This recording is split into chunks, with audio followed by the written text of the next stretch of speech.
వీక్షకులకు స్వాగతం, నమస్కారం. సిఏ శంకరేని విధుల నుంచి డిస్మిస్ చేయటం, వైఎస్ఆర్ కాంగ్రెస్ పార్టీ అతనికి మద్దతుగా కామెంట్ చేయటం, డిబేట్లు పెట్టడం చూస్తూనే ఉన్నాం. సిఏ శంకరేని ప్రభుత్వం ఎందుకు డిస్మిస్ చేసింది, అతను ఏమేమి చేశాడు, గతంలో వైఎస్ వివేక మర్డర్ సమయంలో అతని ప్రవర్తన ఎలా ఉంది అడిగి తెలుసుకుని ప్రయత్నం చేద్దాం. విశ్లేషించడానికి మనతో ఉన్నారు ప్రముఖ ఆర్థిక రాజకీయ సామాజిక విశ్లేషకులు అడ్స్మతి శ్రీనివాసరావు. వారిని అడిగి మరిన్ని విశేషాలు తెలుసుకుందాం. సార్ నమస్తే. నమస్కారం అండి. పులివెందులలో సీఏగా పనిచేసిన శంకరేని ప్రభుత్వం డిస్మిస్ చేసింది. ఆ డిస్మిస్ చేయడం గల కారణాలు ఏంటంటారు? వైఎస్ఆర్ కాంగ్రెస్ పార్టీ ఇవాళ అతను వెనకేసుకొస్తూ మాట్లాడిన తీరుని ఎట్లా చూస్తారు? ఇప్పుడు వివేకానంద రెడ్డి గారు మర్డర్ జరిగినప్పుడు అతను పోలీస్ ఆఫీసర్గా ముందుగా అతనికి సమాచారం ఉంది, అతను వచ్చాడండి. ఇప్పుడు అక్కడ అతను చూసినప్పుడు ఆ దృశ్యం ఎలాగుంది, తర్వాత వచ్చిన విజువల్స్, ఫోటోలు గిటోలు అన్నీ వచ్చినాయి కదా, అంటే దాని అర్థం ఏంటి, అక్కడ మర్డర్ జరిగిందని తెలుస్తుంది.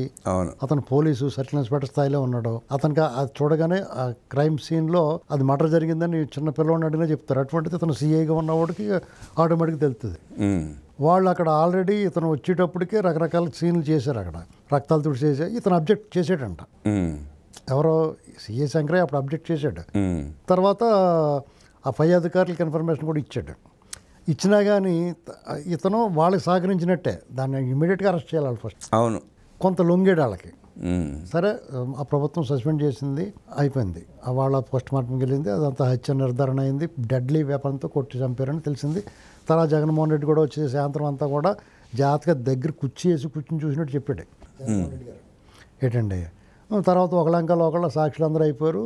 అది కూడా 6 ఏళ్ళు అయిపోయింది ఆ కేసు జరిగి. ఇప్పటికీ కూడా బయటపడాల. ఇతను ఇటీవల ఈ మధ్య ఈ తర్వాత క్రమంలో ఏం జరిగింది, సిబిఐ వచ్చింది, దర్యాప్తు చేసింది, ఇతను అడ్డం తిరిగాడు. ఎవరో శంకరయ్య. మొదట్లో ఇది మర్డర్ కేసు, ఈ సాక్ష్యాలు ధ్వంసం చేసిన కంప్లైంట్ ఇచ్చింది అతనే. మొదటి కంప్లైంట్ అతనే దాన్ని అడ్డం తిరిగాడు. అడ్డం తిరిగితే తర్వాత అతనికి బహుమతిగా డిఎస్పీ ప్రమోషన్ వచ్చింది. వైఎస్ఆర్సీపీ రాగానే జగన్మోహన్ రెడ్డి సీఎం రాగానే ఆ సిట్ గిట్టి ఎత్తేసి సిబిఐకి వచ్చింది. మొత్తం మీద ఇతనికి డిఎస్పీ ప్రమోషన్ వచ్చింది. చంద్రబాబు నాయుడు గారు ప్రచార సభల్లో కానీ తర్వాత కానీ డెఫినెట్గా మాట్లాడతారు, ఎవరెవరు అడ్డం తిరిగారు, ఎవరెవరెలా మోసం చేస్తున్నారు. దానికి ఇతనికి పొడుచుకొచ్చి ఈ గవర్నమెంట్ రాగానే విఆర్లో పెట్టారు. అతన్ని ముద్దెట్టుకుంటారు, లేకపోతే విఆర్లో పెట్టకుండానే పెట్టారు. అతను చంద్రబాబు నాయుడు గారికి నోటీస్ పంపించాడు, నా పరువు, నీ పరువు ఎక్కడ ఉందా నీకు, అసలు అన్న డబ్బులు తినేసి అడ్డగోలుగా అది కళ్ళ ముందు చంపేస్తే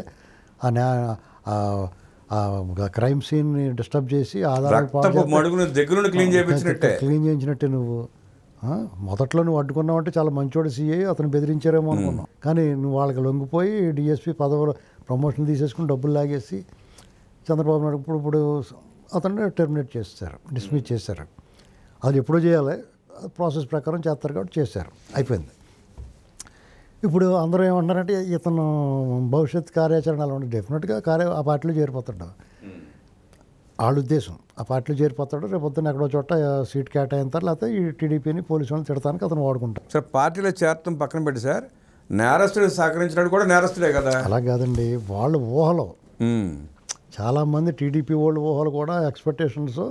అతను ఇలాగ పార్టీలో చేరిపోయి మాట్లాడుతూ ఉంటాడు. ఎవరు అతను వారంట్ల మాధవలాగా ఇంకొకటి తయారు చేశారు, కూడా కావాలితే అతను ఇప్పి చూపించాడు, ఇతను ఇప్పకుండానే చూపిస్తాడని ఏదో చెప్తున్నారు. రేపొద్దున్న సిబిఐ ఇతను కూడా విచారణ చేస్తుంది, ఇతన్ని కూడా అక్యూజ్డ్గా చేరుస్తుంది. ఎందుకంటే నేరం జరిగిన స్థలంలో సాక్ష్యాలని తారుమారు చేయడానికి సహకరించినందుకు ఇతను కూడా అక్యూజ్డ్గా చేరతాడు. ఇతన్ని కూడా విచారణ చేసి ఇతని మీద కూడా ఎఫ్ఐఆర్లో ఇతను కూడా చేర్చుతారు, చేర్చి ఇతను కూడా అరెస్ట్ చేస్తారు. ఇది జరగబోయేది.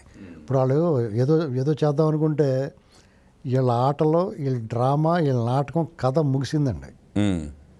ఇంక వీళ్ళందరికీ కూడా మిగిలింది ఏంటంటే పనిష్మెంట్ల పర్వం మిగిలింది. ఇంకా వీళ్ళందరికీ కూడా 1 by 1 ఈవెన్ అవినాష్ రెడ్డితో సహా లోపల పోయి టైం వచ్చింది. చాలామంది జగన్ వెళ్ళడం, వీళ్ళు వెళ్ళడం, కోర్టు దగ్గరికి వచ్చాడు, రప్ప లోపల చేతులు పిసుకుంటూ నిలబడ్డాడు లేదా? అవును, ఏంటండి లోపల దర్జాగా సింహాసనం వేసి కూర్చోబెట్టారా? ఆ విజువల్స్ బయట వస్తే వాళ్ళ గొక్కపడి ఎడుతారు అందరూ. ఏమేనానండి, ఇప్పుడు వినరు, కొడితే ఎడుతారు వాళ్ళు. ఇప్పుడు మనం అయ్యా మీరు ఎలా మాట్లాడకండి అయ్యా, మీకు అతను నమ్ముకుంటే కుక్క తోకను బట్టి గోదావరి ఈదినట్టు ఉంటుంది అని చెప్తూ వచ్చాం. మనం ఏదైనా ఇప్పుడు ఈ జరుగుతున్న పరిణామాలు చూసి ఒళ్ళు మండి ఏదైనా మాట్లాడితే అదేదో పెద్ద నేరం అన్నట్టుగానే వాళ్ళు చాలా శుద్ధపోసలు అన్నట్టుగా వాళ్ళు ఎవరిని నోరిప్పి మాట్లాడరు. అయ్యో పాపం ఇతను చిన్న బుజ్జి పిల్లగాడు ఇతను అనేస్తున్నారు మాటలని బాధపడుతున్నారు. అది ఏదైనా సరే ఇలాంటి అసభ్య పదజాలను కానీ బూతులకు కానీ యాంటీ నేషన్, యాంటీ సోషల్ వ్యాఖ్యలకు కానీ ఆద్యులు మీరే. అవును.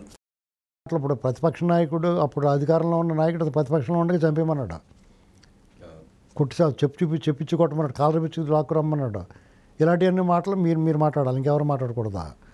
ఇప్పుడు శంకరయ్య ఉన్నాడు, శంకరయ్యని డిస్మిస్ చేస్తే మీకేంటి బాధ? ఖచ్చితంగా మీ ప్రతి ఒక్కడికి రేవు ఉంటుంది. రేవు అంటారండి, దాన్ని రేవెట్టేస్తారు. వీళ్ళది ఏంటంటే మీరు హడావుడిగా చేస్తారు, తెల్లముఖం వేస్తారు, చట్టం ముందు నిరూపించలేక.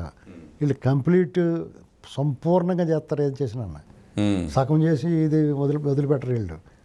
ఇది ఇప్పుడు మీకు ఒకటండి, వైసీపీ పార్టీలో వివేకము విజ్ఞానం ఉన్నవాడు నోరు మూసి కూర్చున్నారు. అవును. ఎందుకంటే వాళ్ళ భవిష్యత్తు తెలుసు కాబట్టి. ఇలా రప్ప గంగానమ్మ జాతర ఏదో జాతర అంటే ఆ ఛాన్స్ అలా అన్నంతకాలము ఉండదు, అలా అనకపోయినా ఉండదు వాళ్ళ ఛాన్స్. ఎందుకంటే వాళ్ళు ఆల్రెడీ సినిమా చూపించారు మొత్తం. వాళ్ళ సినిమా గుప్పిట్లో ఉన్నంతకాలం జగన్మోహన్ రెడ్డి అలా అమాయకంగా ముఖం పెట్టుకుని ఉన్నంతకాలం ఏమో పాపం అనుకున్నారు. అతను ఒరిజినాలిటీ చూశారు కదా. చూసిన తర్వాత ఈ బాబాయ్ మర్డర్ కేసు కానీ లేకపోతే రాష్ట్రంలో జరిగిన దుర్మార్గాలు అరాచకాల మీద అన్నిటి మీద మొత్తం 70 అమౌంట్ చూస్తారు సినిమా. ఇంకా ఛాన్సే లేదు. ఊరికే వాళ్ళు ఆయాసం సునకానందం అంటారు కదా, అది పొందుతారు. ఏమైంది, చేతులు చిల్లులు పడితే డబ్బులు పొక్క.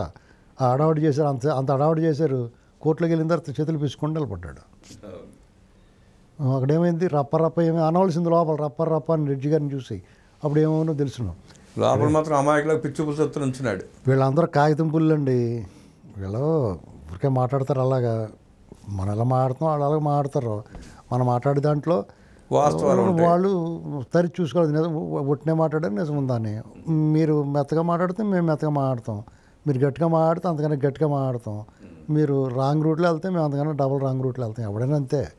ఇప్పుడు పడుకున్న గుర్రం లేపు తనించుకుంటే అలవాటు మీకు, తనించుకోండి, ఎవడొద్దన్నాడు. సిఐ శంకరయ్య డిస్మిస్తో వివేక కేసు కొలిక్కొచ్చినట్టేనని, ఇక శిక్షలు మాత్రమే మిగిలి ఉన్నాయంటూ విశ్లేషించిన అడ్స్మిల్ గారికి ధన్యవాదాలు తెలియజేస్తూ నమస్కారం.